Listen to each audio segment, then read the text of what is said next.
اپنی اس غیرت بھرے تعارف پر اس کے اندر آنسوؤں کا غبار بھرنے لگا۔ آؤ، بھابھی نے اسے اندر آنے کے لیے کہا۔ ان کے پیچھے چلتے ہوئے صحن کے وسط میں پہنچی۔ جب انہوں نے اسے صحن میں پڑی ایک کرسی پر بیٹھنے کے لیے کہا، وہ بہت تھک گئی تھی، اس لیے ان کے کہتے ہی وہ اس کرسی پر بیٹھ گئی تھی۔ اکیڈمی یہاں سے بہت دور ہے، پیاس تو لگی ہوگی۔ وہ پانی کا گلاس لے آئی تھی۔ شکریہ۔ اس نے بہت ممنونیت سے بڑی سی سیاہ چادر میں لپٹی اس عورت کی طرف دیکھا۔ اس شدید گرمی میں پیاس سے خشک ہوتے حلق میں ٹھنڈا پانی اسے جنت کے مشروب کی طرح لگا۔ اس نے خالی گلاس اس کی طرف بڑھایا تو وہ ہلکے سے مسکرائی تھی۔ پیاس اور خواہش اگر پوری ہو جائے تو اس سے بڑی خوش قسمتی اور کوئی نہیں ہوتی۔ انہوں نے گلاس ایک طرف رکھ کر اس کے سامنے بیٹھتے ہوئے کہا، جی، وہ فقط اتنا ہی کہہ پائی، آپ کے شوہر کی ڈیتھ کا بہت صدمہ ہوا۔ وہ اتنا کہہ کر خاموش ہو گئی۔ سامنے بیٹھی ہوئی عورت کی آنکھوں میں آنسو جھلملانے لگے تھے۔ کئی لمحے بہت خاموشی سے ان کی آنکھوں سے آنسو بہتے رہے تھے اور وہ ان کے سامنے بیٹھی تسلی کا ایک لفظ تک نہیں کہہ پائی تھی۔ کیا کہہ سکتی تھی وہ، جبکہ وہ ان کے لیے بالکل غیر تھی۔ کئی لمحے بہت خاموشی سے سرک گئے تھے جب اسے اپنے پیچھے دروازہ کھولنے اور پھر کسی کے قدموں کی چاپ سنائی دی تھی۔ وہ قدم وجدان کے تھے، وہ اس کے اٹھتے ہوئے ایک ایک قدم سے واقف تھی۔ پونل، تمہاری کولیگ آئی ہیں، بھابھی نے اس سے کہا۔ قدموں کی چاپ رک گئی۔ وہ سامنے آیا تھا اور سامنے اسے بیٹھا دیکھ کر ایک لمحے کے لیے اس کی آنکھوں میں حیرت اتری۔ مریم نے صرف ایک نظر سر اٹھا کر اسے دیکھا اور پھر سر کو جھکا لیا۔ میں چائے بناتی ہوں، بھابھی نے اٹھتے ہوئے کہا اور کچن کی طرف بڑھ گئی۔ تم کب آئیں؟ اس کے مقابل کرسی پر بیٹھتے ہوئے اس نے پوچھا۔ کچھ ہی دیر ہوئی، اس سے نظر اٹھائی نہیں جا رہی تھی۔ کیسے پہنچی ہو؟ بس سے آئی ہو؟ اس نے اپنے سوال کا خود ہی جواب بھی دے دیا تھا۔ راستہ معلوم تھا؟ وہ اسے یوں سوال پوچھ رہا تھا جیسے وہ اسکول میں پڑھنے والی کوئی بچی ہو۔ ہاں، میں پہلے بھی آئی تھی۔ 6 بجے کے بعد یہاں سے تمہارے روٹ کی کوئی بس نہیں ملتی اور 6 بج گئے ہیں، اور وہ یہ سوچتے ہوئے آئی تھی کہ وہ اسے روکے گا اور وہ نہیں رکے گی۔ وہ اسے خود گھر چھوڑ کر آنے کی ضد کرے گا لیکن وہ نہیں مانے گی۔ لیکن وہ کیا کہہ رہا تھا؟ اس نے چونک کر سر اٹھایا۔ شام ڈھل گئی تو تمہارے لیے مشکل ہوگی۔ وہ اس کی آنکھوں میں اس کے لہجے میں شرمندگی کا کوئی تاثر ڈھونڈ رہی تھی لیکن وہاں ایسا کچھ نہیں تھا۔ میں تم سے ملنے آئی تھی وجدان۔ اس نے اپنی انا کی دیواروں کو گرتے دیکھا۔ کیوں؟ اس کے اس قدر غیریت بھرے سوال پر اس کا جی چاہا زمین پھٹے اور وہ اس میں سما جائے۔ اس کیوں کے جواب میں اس کے پاس کہنے کے لیے بہت کچھ تھا لیکن وہ کہہ نہیں پائی۔ تم اتنے روز سے اکیڈمی نہیں آ رہے تھے، مجھے لگا شاید تم بیمار ہو گئے۔ آنسو ضبط کرنے کی کوشش میں اس سے لفظ ادا نہیں ہو رہے تھے۔ وہ بغور اس کا چہرہ دیکھ رہا تھا۔ نہیں، میں بیمار نہیں تھا، اس نے اٹھتے ہوئے کہا۔ صاف ظاہر تھا، اب تم جاؤ۔ وہ بھی کھڑی ہو گئی۔ بھابھی چائے بنا رہی ہیں، وہ اسے اٹھتے دیکھ کر بولا۔ نہیں، دیر ہو جائے گی۔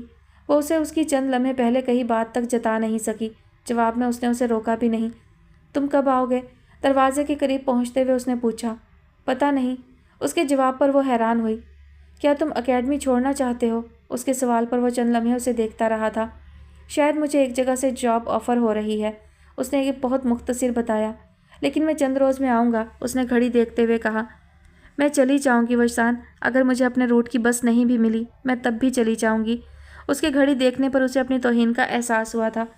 آؤ میں تمہیں اسٹاپ تک چھوڑاؤں، وہ اس کی بات پر شرمندہ ہوئے بغیر بولا۔ نہیں، میں چلی جاؤں گی، اس نے بہت مدھم آواز میں کہا تھا۔ جیسے تم چاہو۔ وہ اس کی چاہت پر بات چھوڑ رہا تھا اور اس کی پلکیں گیلی ہونے لگی تھیں۔ وہ بہت آہستگی سے دروازے سے باہر نکل گئی۔ سارے گھر میں وحشت ناک خاموشی چھائی تھی۔ صحن کی دیواروں پر ایسی ویرانی تھی جیسے برسوں سے بند پڑا خالی مکان۔ وہ 3 نفوس ساکت و صامت اپنی جگہ کھڑے تھے۔ پھر ان میں سے ایک نفوس میں حرکت ہوئی تھی۔ انہوں نے ایک نظر اپنے ساتھ کھڑی اپنی ماں کی طرف دیکھا تھا اور دوسری نظر اپنے پیروں کے پاس پڑے بند بیگ کی طرف۔ پھر وہ بہت آہستگی سے چلتے ہوئے اس کے پاس آ کر رک گئیں۔ میں جا رہی ہوں پونل۔ اس نے کوئی جواب نہیں دیا۔ اس بات کا جواب ہو بھی کیا سکتا تھا؟ تم مجھے ماں کہتے تھے، کیا آج نہیں کہو گے؟ ان کی آواز لرزنے لگی تھی۔ ماں اپنی اولاد کو چھوڑ کر نہیں جاتی۔ اس نے شکایت بھری نظروں سے ان کی طرف دیکھا۔ میں تمہیں اپنی اولاد سمجھتی ہوں وجدان، دنیا تمہیں میری اولاد نہیں سمجھتی۔ میں دنیا کو کیسے سمجھاؤں؟ ان کی آنکھوں میں آنسو لرز رہے تھے۔ میں نے تمہیں اپنے ہاتھوں میں پالا ہے، بہت محبت کرتے تھے تم مجھ سے، ہر وقت میرے ساتھ رہتے۔ جب کبھی تمہیں کوئی شعر یاد ہوتا تم دوڑتے ہوئے مجھے آ کر سناتے تھے۔ تم مجھ سے بیت بازی کی ضد کرتے، جسے کبھی کوئی شعر کا مصرع تک یاد نہیں رہتا تھا۔ ایک دفعہ جب تم مجھے اقبال کی غزل سنا رہے تھے تو ایکان نے کہا تھا، دیکھنا یہ ادب میں ماسٹرز کرے گا۔ کتنا صحیح کہا تھا ایکان نے۔ تمہیں میں خود اسکول چھوڑنے جاتی تھی اور چھٹی سے پہلے ہی میں تمہارے اسکول جا کر بیٹھ جایا کرتی تھی۔ اماں نے ایک بار کہا تھا مجھے تو یہ تمہاری ہی اولاد لگتا ہے، میں سارا دن گھر کے کام کرتے تمہیں کہانیاں سنایا کرتی تھی، تمہارے اسکول کا سارا ہوم ورک میں یہ سوچ کر کرتی تھی کہ تم تھک نہ جاؤ، تم بہت کمزور تھے اور دودھ بھی نہیں پیتے تھے، سارا دن میرا دوپٹہ پکڑے میرے پیچھے پیچھے رہتے تھے تم۔ ایک دنیا نے دیکھا ہے میں نے تمہیں اپنی اولاد کی طرح پیار دیا ہے، اور اب دنیا کہتی ہے کہ تم میری اولاد نہیں ہو۔ ان کی آنکھوں میں 2 آنسو بہہ کر ان کی چادر میں جذب ہو گئے تھے۔ میں تو آپ کو ماں کہتا ہوں، میں تو آپ کو ماں سمجھتا ہوں۔ آپ نے سوچا ہے آپ چلی جائیں گی تو میں کیا کروں گا، کیسے رہوں گا میں، کون ہے میرا؟ اس کی آنکھیں ضبط سے سرخ ہو گئی تھیں۔ ہم دونوں کو خالی ہاتھ رہنا ہے پونل، مجھے دیکھو، میں اس گھر میں خالی ہاتھ آئی تھی اور خالی ہاتھ واپس جا رہی ہوں۔ میری بے سر و سامانی کا اندازہ کون کرے؟ ایک عمر بیت جانے پر بھی جس عورت کی گود اور ہاتھ خالی ہوں، اس عورت سے بڑا بدقسمت کوئی نہیں ہوتا۔ ان کی آنکھیں مسلسل بہہ رہی تھیں۔ اس نے چادر کے کونے سے اپنے آنسو پونچھے تھے۔ زندگی سے ہارنا نہیں پونل، ایکان تمہیں ایک کامیاب انسان دیکھنا چاہتے تھے، اور میں بھی۔ جس انسان کے اپنے اس کے پاس نہ ہوں وہ انسان کبھی کامیاب نہیں ہوتا اماں، اس نے کہا، اور بھابھی اس سے لپٹ کر پھوٹ پھوٹ کر رو پڑی تھی۔ میں اپنی خوشی سے نہیں جا رہی ہوں پونل، مجھے دکھ ہے، مجھے بہت دکھ ہے۔ وہ مسلسل رو رہی تھی۔ میں نہیں رہ سکتا آپ کے بغیر بھابھی، میں نہیں رہ سکتا۔ باوجود ضبط کے اس کی آنکھ سے آنسو ٹپکے تھے۔ وہ صحن کے وسط میں کھڑی کئی لمحوں تک یاس و حسرت سے گھر کا کونا کونا دیکھتی رہیں، پھر اپنے آنسو پونچھتے ہوئے وہ اس گھر کی دہلیز پار کر گئیں، اور پیچھے وہ اس ویران گھر میں کسی زندہ لاش کی طرح کھڑا تھا۔ ایک پل میں اسے وہ گھر قبرستان لگنے لگا۔ انہی قبروں میں سے کچھ آوازیں ابھری، پونل ناشتہ کیے بغیر کالج مت جانا، اور یہ جوتے پھر دروازے میں رکھ دیے، تم نے آخر کب سدھرو گے؟ گھر دیر سے مت آیا کرو، میرا دل ہولنے لگتا ہے۔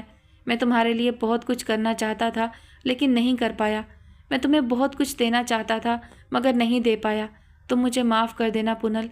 اس ویران گھر میں سرگوشیاں ابھرنے لگی تھیں۔ وہ اس ایک ایک سرگوشی کو سمیٹتے ہوئے بھائی بھابھی کے کمرے کی طرف آیا تھا۔ وہاں کی ویرانی سے اسے مزید وحشت ہونے لگی تھی۔ پھر ان آوازوں میں کسی کے اکھڑے ہوئے سانسوں کی آوازیں آنے لگی تھیں۔ میں تم سے محبت کرتی ہوں وجدان۔ نہیں، اس نے چلاتے ہوئے پاس پڑا گلدان اٹھا کر دیوار پر لگے آئینے پر مارا تھا۔ نفرت ہے مجھے محبت سے، میں اپنی زندگی سے محبت کا لفظ کاٹ دوں گا۔ زوردار چھناکے میں وہ کمزور آواز دب گئی تھی۔ اسے اکیڈمی آیا بھی کچھ ہی دیر گزری تھی جب وجدان کا فون آیا۔ وہ کسی ہوٹل میں بلا رہا تھا۔ تم 15 منٹ میں یہاں پہنچو، میں انتظار کر رہا ہوں۔ فقط اتنی سی بات کہنے کے بعد اس نے فون بند کر دیا تھا۔ عجیب آدمی ہے، گھر جاؤ تو سیدھے منہ بات نہیں کرتا اور اب ہوٹل میں ملاقات کرنا چاہتا ہے۔ میں کیسے سمجھوں تمہیں وجدان؟ پتہ نہیں کیا کہنا چاہتا ہے وہ مجھ سے۔ شاید مزید انتظار۔ وہ جو بھی کہے گا میں مان لوں گی۔ مجھے اس کے حالات کو سمجھنا چاہیے، جس کنڈیشن سے وہ آج کل گزر رہا ہے۔ سارا راستہ وہ یہی باتیں سوچتے ہوئے آئی تھی۔ رکشے والے نے جس ہوٹل کے سامنے اسے اتارا تھا، اس 5 اسٹار ہوٹل کو دیکھ کر وہ بہت حیران ہوئی تھی۔ کیا کہنا چاہتا ہے وہ مجھ سے؟ کیا کوئی بہت خوبصورت بات؟ اگر آج وہ میرا ساتھ مانگنا چاہے گا تو میں ہاں کہہ دوں گی، کیونکہ میں بھی تو یہی چاہتی ہوں۔ اس خیال کے آتے ہی اس نے اپنے کپڑوں کو بہت تنقیدی نگاہوں سے دیکھا۔ کس قدر فضول حلیے میں ہوں میں آج اچھے کپڑے پہن کر بھی تو آ سکتی تھی۔ اسے خود پر غصہ آنے لگا۔ پھر ہاتھوں سے بال سنوارتے ہوئے اس نے اپنی گردن سے لپٹی چادر کو مزید بہتر طریقے سے اوڑھا اور گلاس ڈور کھولتے ہوئے اندر بڑھ گئی، جہاں اے سی کی خوشگوار ٹھنڈک نے اس کا استقبال کیا تھا۔ اندر داخل ہوتے ہی کونے والی ٹیبل پر نو اسموکنگ کے خوبصورت سے بورڈ کے نیچے وہ سگریٹ کے کش لگاتا ہوا اسے نظر آیا تو وہ اس طرف بڑھ گئی۔ تم نے مجھے یہاں کیوں بلایا ہے؟ تم اکیڈمی بھی تو آ سکتے تھے۔ اس کے سامنے کرسی پر بیٹھتے ہی وہ بولی، مجھے تم سے کچھ باتیں کرنی تھی جو اکیڈمی میں نہیں ہو سکتی تھیں۔ اس کی بات پر مریم کا دل خوبصورت لے میں دھڑکنے لگا۔ اس کی جھکی ہوئی پلکیں سامنے رکھی ایش ٹرے میں پڑے جلے ہوئے سگریٹوں کے ڈھیر پر جمی تھیں۔ جانے کب سے وہاں بیٹھا تھا۔ میں یہ ملک چھوڑ رہا ہوں۔ ایک جلا ہوا سگریٹ ایش ٹرے میں آ کر گرا۔ کیا؟ اس نے ایک ایسی بات کہی تھی جو اس کے گمان میں دور دور تک نہیں تھی۔ میں یہ ملک چھوڑ رہا ہوں، اس نے اپنی بات دہرائی۔ لیکن کیوں؟ اسے اپنی آواز میں واضح لرزش محسوس ہوئی تھی۔ یہاں کس لیے رہوں گا میں؟ کون ہے میرا یہاں؟ اور کیوں رہوں میں یہاں؟ اب کس کے بچھڑ جانے کا انتظار کروں؟ آج یا کل جب بھی میرے پاس وسائل ہوئے میں یہ ملک چھوڑ دوں گا۔ اس کی باتوں پر مریم کا دل لرزنے لگا۔ یہاں کس کے لیے رہوں گا میں؟ کون ہے میرا یہاں؟ کیا ان سب باتوں کے بعد بھی وہ اسے اپنے ہونے کا یقین دلاتی؟ اور کیا وہ یقین کر لیتا؟ اور میرے بارے میں کیا سوچا ہے تم نے؟ میں کیا کروں گی؟ اس کے اندر کوئی چیخا تھا۔ تمہیں اپنی باتوں پر ملال نہیں ہوتا؟ اس کی آنکھوں میں آنسو جھلملائے۔ مفلسی میں وہ دن بھی آئے ہیں، ہم نے اپنا ملال بیچ دیا۔ اس نے تلخی سے کہا تھا۔ تم مفلس تو نہیں ہو؟ تو اور کیا ہوں میں؟ اس کا لہجہ سرد ہونے لگا۔ تمہارے پاس بہت کچھ ہے۔ کوئی ایک آس ابھی بھی اس کی مٹھیوں میں تھی۔ جو کچھ ہے وہ ناکافی ہے۔ خالی خلی محبت سے پیٹ نہیں بھر سکتا۔ فی زمانہ خالی خلی محبت ایک احمقانہ حرکت ہے۔ اس نے ایک نیا سگریٹ سلگایا۔ محبت صرف دولت مندوں کی ہی میراث نہیں ہوتی، اس نے اختلاف کیا۔ غریبی کی میراث کیا ہوتی ہے؟ ایک اپنا سڑا ہوا کھوکھلا وجود۔ محبت جس کے پاس سے گزرنا بھی اپنی توہین سمجھتی ہے۔ وہ زہر اگل رہا تھا۔ اسی کھوکھلے وجود سے تم نے کبھی محبت کی تھی۔ اس کی آنکھوں سے کئی آنسو ایک ساتھ ٹپکے تھے۔ اب نہیں ہے، اس نے سکون سے کہا تھا۔ تم میرے بنا بے چین ہو جایا کرتے تھے۔ محبت میں یاد دہانیوں کا موڑ آ گیا تھا۔ مجھے شرمندگی ہے اپنی اس بے چینی پر۔ میں شرمندہ ہوں اپنی اس گزری ہوئی سوچ پر۔ مجھے افسوس ہے اس محبت پر جو کبھی میں نے تم سے کی تھی۔ اس نے اس کی آنکھوں میں آنکھیں ڈالتے ہوئے کہا۔ اپنی بے وقتی کا احساس سامنے بیٹھے ہوئے وجود کو مارے ڈال رہا تھا، مگر غصہ جس طرح سارے لطیف احساسات کو ختم کر دیتا ہے اور اپنے احساسات کے اظہار کے لیے اکساتا ہے، وہ بھی سارے محسوسات کو زائل کر کے جنگ کے لیے تیار تھی۔ علی وجدان، تمہاری باتیں مجھے بے وقت کر رہی ہیں۔ اصولاً مجھے تم پر غصہ آنا چاہیے، مگر ایسا نہیں ہے۔ غصہ میری ذلت کا احساس دلائے گا جو مجھے منظور نہیں۔ میرے ساتھ دو ٹوک بات کرو۔ تم کس چیز سے فرار چاہتے ہو؟ اس ملک سے، رشتوں کے دکھ سے، مجھ سے یا میری بیماری سے؟ تم کہاں جاؤ گے دنیا کے کس کونے میں؟ رشتوں سے فرار چاہتے ہو، ان کے دکھ سے فرار چاہتے ہو، تو یہ فرار تمہیں کبھی حاصل نہ ہوگا۔ ہم تنہا زندگی نہیں گزار سکتے۔ ہمیں ساتھ رہنے والے لوگوں سے محبت ہو جاتی ہے، انسیت ہو جاتی ہے، پھر ان کے سکھ ہمیں سکھ دیتے ہیں اور ان کے دکھ ہمیں دکھ۔ کیا تمہیں کوئی ایسی جگہ مل سکتی ہے علی وجدان جہاں تم اپنائیت کے بغیر جی سکو؟ تو میں کہوں گی کہ تم جھوٹے ہو۔ تم کہتے کہ تمہیں مجھ سے فرار چاہیے، تم میرا ساتھ نہیں چاہتے۔ میں تمہیں پسند نہیں یا میری بیماری تمہیں خوفزدہ کرتی ہے، مگر اس وقت مجھے تم مریض لگ رہے ہو۔ آج پہلی دفعہ میں نے اپنے آپ کو صحت مند محسوس کیا ہے۔ آج سے پہلے اپنی بیماری مجھے کمپلیکس میں مبتلا کرتی تھی، لیکن آج مجھے ایسا کوئی کمپلیکس نہیں ہے، کیونکہ بیمار تو کوئی بھی ہو سکتا ہے۔ یہاں کون بیمار نہیں ہے؟ کیا تم مکمل ہو؟ کیا تم ابھی اس حالت میں ایک مکمل شخص ہو؟ اس نے اپنے سوال پر خود ہی نفی میں سر ہلایا تھا۔ یہاں پر کون مکمل ہے؟ سب ادھورے ہیں۔ اگر سب نامکمل ہیں، ادھورے ہیں، تو پھر ایک شخص کس سو میں دوسرے شخص کو ادھورا قرار دیتے ہوئے چھوڑ سکتا ہے؟ کیسی مضحکہ خیز بات ہے۔ ایک ادھورا شخص دوسرے ادھورے شخص سے یہ کہے کہ تم میرے قابل نہیں ہو، ہے نا مضحکہ خیز بات؟ اس نے اپنی آنکھ میں آئے آنسوؤں کو چھپانے کی ذرا سی بھی شعوری کوشش نہیں کی تھی۔ شعور کا ساتھ صرف اتنا تھا کہ وہ بہہ رہے تھے اور وہ انہیں پہنچ رہی تھی۔ ایسی صورتحال میں نفرت کا احساس بڑھ جاتا ہے، اور پھر وہی روایتی سا جملہ کہا جاتا ہے کہ مجھے تم سے نفرت ہو گئی ہے، یا یہ کہ تم مجھے کیا چھوڑو گے، میں خود تمہیں چھوڑ رہی ہوں۔ مگر میں ایسا ہرگز نہیں کہوں گی۔ محض اس بنا پر تم سے نفرت کرنے لگوں کہ تم مجھے چھوڑ رہے ہو، میری ذات کی نفی کر رہے ہو، یہ تو میری خود غرضی ہوگی، اور تمہارے ساتھ میں کبھی بھی خود غرض نہیں رہی ہوں علی وجدان۔ ہاں، مجھے غرض تھی تو صرف تمہاری محبت سے۔ میں نے اپنی زندگی کی کسی ایک بھی غرض کو تمہاری محبت کے آگے نہیں آنے دیا۔ محبت سے آگے کوئی چیز ہو بھی نہیں سکتی، لیکن یہ بات تم نہیں جان سکو گے، کیونکہ تم نے زندگی میں ہمیشہ ہر چیز کو محبت سے آگے رکھ کر سوچا ہے۔ اب تمہیں جانا ہے، تم جاؤ، دنیا کے جس کونے میں بھی جاؤ، وہاں کسی سے رشتہ مت جوڑنا۔ اپنائیت کے احساس کو زائل کر کے جانا کہ رشتوں کا دکھ تم سے دیکھا نہیں جاتا۔ کبھی ضمیر کی خلش میں مبتلا مت ہونا۔ احساس ندامت کو مار کے جانا، وگرنہ تمہارے لیے مشکل ہو جائے گی، اور جب ایسا کرنے میں کامیاب ہو جاؤ تو مجھے ضرور بتانا، تمہاری خیر خواہ منتظر رہے گی۔ اس نے اپنی تمام تر ہمت کو جمع کرتے ہوئے بیگ سے رومال نکالا تھا۔ اپنی آنکھیں اور چہرے کو صاف کرنے کے بعد، رومال دوبارہ بیگ میں رکھنے کے بعد، وہ کرسی سے اٹھ کھڑی ہوئی۔ پھر اس نے ایک نظر اپنی رسٹ واچ پر ڈالی تھی۔ گھڑی کی سوئیوں پر نظر پڑتے ہی اس نے بیگ کندھے پر ڈالا اور پلٹ گئی، اور پیچھے بیٹھے ہوئے شخص نے اس کا ہر اٹھتا ہوا ایک ایک قدم گنا تھا۔ باہر نکلنے سے پہلے اس نے کس ہاتھ سے دروازہ کھولا تھا یہ بھی ان نظروں نے دیکھا تھا۔ اب وہ نہیں تھی، اس پورے منظر میں وہ اکیلا تھا۔ اس نے ٹیبل پر پڑے ہوئے پیکٹ میں سے آخری سگریٹ نکال کر سلگایا تھا۔ بعض اوقات ہمیں اپنی کہی ہوئی بات کچھ عرصہ بعد غلط لگنے لگتی ہے، اور کبھی کبھی کچھ لمحوں بعد ہی اپنے آپ پر زوم مٹ جاتا ہے۔ احساس ندامت حاوی ہو جاتا ہے اور احساس زیاں بڑھنے لگتا ہے۔ وہ لڑکی جو میری خود غرضی کے سامنے بھی مجھ سے نفرت نہیں کرتی، 6 برسوں کے کسی ایک دن بھی اس نے کبھی اپنی کوئی غرض میرے سامنے نہیں رکھی۔ دولت، رشتے، محبت، ان تینوں میں سے میں کس چیز سے فرار چاہتا ہوں، اور کیا فرار ممکن ہے؟ ہاں یہ سچ ہے، میرے دل میں اسے کھو دینے کا خوف تھا۔ میں اس خوف سے بھاگ رہا تھا۔ سڑک پر تیز رفتاری سے دوڑتی ہوئی بائک کو یکدم بریک لگے۔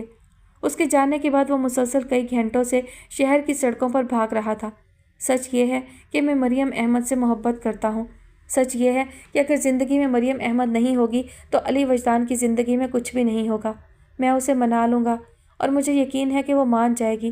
اس نے ایک طمانیت بھرا پرسکون سانس لیا تھا اور پھر بائک سٹارٹ کرنے کے بعد اس کا رخ بھابھی کے گھر کی طرف موڑ دیا تھا۔ زندگی میں نئے رشتے بننے جا رہے تھے اور بھابھی کو اب اپنے گھر میں رہنا تھا۔ وہ ابھی اسکول سے چند لمحے پہلے ہی گھر آئی تھی، تبھی باہر بجتی ہوئی بیل کی آواز پر وہ دروازے تک گئی اور باہر کھڑے کوریئر سروس کے آدمی سے ایک خوبصورت سرخ گلابوں کا بوکے اور کارڈ وصول کرنے کے بعد وہ اندر آئی تھی۔ کارڈ پڑھے بغیر بھی وہ جان چکی تھی کہ یہ پھول کس نے بھیجے ہیں۔ گزرے 6 برسوں میں وہ یہ بات اچھی طرح جان چکی تھی کہ علی وجدان کبھی بھی اس سے زیادہ دیر ناراض نہیں رہ سکتا۔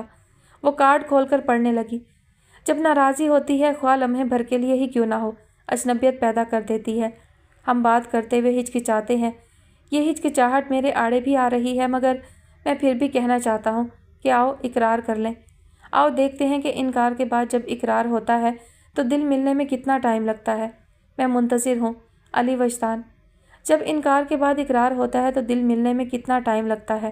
اس نے کارڈ پر لکھی ہوئی آخری تحریر کو ایک دفعہ پھر پڑھا اور پھر کھلے ہوئے کارڈ کی خوبصورت تحریر کو دیکھتے ہوئے کہا، شاید 1 منٹ یا شاید ایک بھی نہیں، اور پھر ایک خوبصورت مسکراہٹ کے ساتھ سرخ گلابوں کو ریپر سے نکال کر اپنے گلدان میں سجانے لگی۔ ختم شد۔ جی تو ڈیئر لسنرز، کہانی اپنے اختتام کو پہنچی۔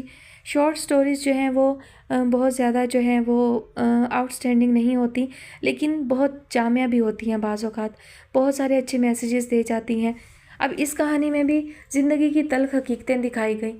روپے پیسے کی تنگی انسان پر کیسے اثر انداز ہوتی ہے، رشتوں پر، رویوں پر کیسے اثر انداز ہوتی ہے، یہ بھی بتایا گیا۔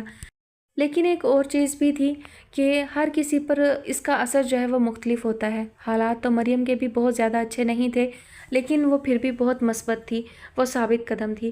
دوسری جانب وجدان جو ہے اس پر منفی اثر ہو رہا تھا، وہ مایوسیوں کی طرف جا رہا تھا، اسے غربت سے نفرت ہو رہی تھی۔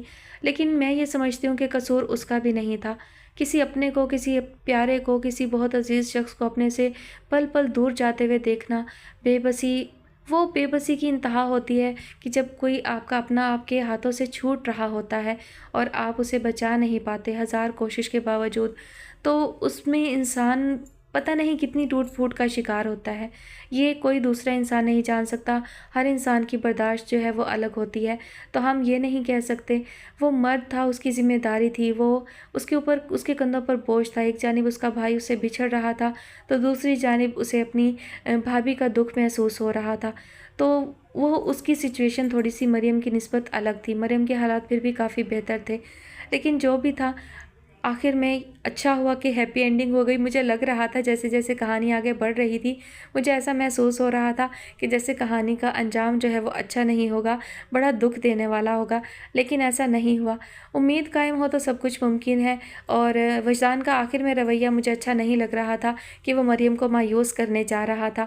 تو جو ہونا تھا وہ ہو چکا تھا۔ اب اگر اس کے بھائی نہیں رہے تھے تو اس میں مریم کا تو کوئی دوش نہیں تھا، تو اسے اس چیز کو سمجھنا چاہیے تھا۔ اب کم از کم اس کے بھائی کی وجہ سے جو ہے وہ خرچہ، جو اخراجات ہو رہے تھے، اس کے علاج پر جو خرچ ہو رہے تھے وہ نہیں ہونے تھے، تو زندگی میں بہتری آ جاتی، سدھار آ جاتا۔ باقی انسان کی خواہشات کی تو کوئی حد نہیں ہوتی۔ انسان کے پاس لاکھوں اربوں کروڑوں ہوتے ہیں، وہ تب بھی اور کی جستجو میں لگا رہتا ہے۔ تو یہ بات تو ناممکن سی لگتی ہے کہ اس کے پاس اگر دولت آ جاتی تو وہ کچھ خوش اور مطمئن ہو جاتا۔ دولت ہمیشہ خوشیوں کی ضمانت نہیں ہوتی۔ ہاں یہ ضرور ہے کہ وہ خوشیوں کے حصول کے لیے بہت ضروری ہے۔ تو اچھی لگی کہانی، آپ سب کو کیسی لگی کامنٹ سیکشن میں ضرور بتائیے گا۔